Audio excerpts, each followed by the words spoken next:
You know that feeling when you finally get home after a long day of socializing and all you want is to be alone in your room with the door closed and the world on mute. Maybe you've even wondered if there's something wrong with you for needing that space, or if you're just being antisocial. But what if I told you that your need for alone time isn't just a personality quirk, it's actually rooted in the way your brain is wired, and it's a sign of something much deeper than most people realize.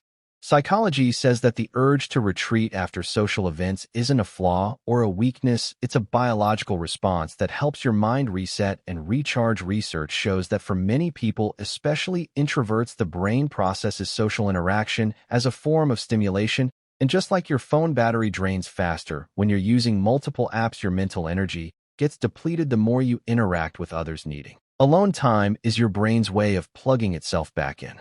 Let's start with dopamine sensitivity, which is one of the most fascinating differences between introverts and extroverts. Studies have found that introverts have a higher sensitivity to dopamine, the neurotransmitter that's released during social activities and stimulating environments, while extroverts thrive on this rush. Introverts can quickly become overstimulated and even exhausted by it. So, when you feel that urge to escape the crowd and find a quiet corner, it's not you being rude, it's your brain protecting itself from overload and giving you a chance to reset.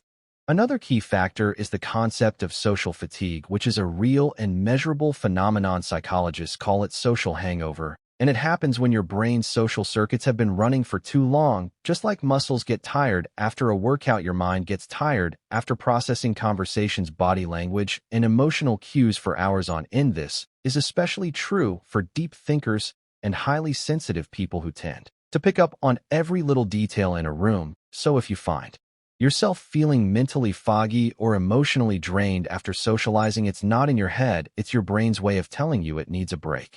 Overstimulation is another piece of the puzzle, and it's more common than you might think. Environments with loud music, bright lights, or lots of people talking at once can flood your senses and make it hard to focus or relax. Neuroscience explains that introverts have a more active default mode network, the part of the brain responsible for introspection and self-reflection. So when you're surrounded by constant noise and activity, your brain is working overtime to process both the external world and your internal thoughts. No wonder you need to retreat to a quiet space to recover. There's also the idea of energy management, which is something your brain does automatically without you even realizing it. Every social interaction requires a certain amount of emotional labor, from reading facial expressions to responding thoughtfully to keeping up with group dynamics. For introverts and deep thinkers, this energy gets used up faster, and the only way to refill the tank is through solitude. So when you choose to spend time alone after a party or a busy day, you're actually practicing self-care and emotional regulation, not isolation.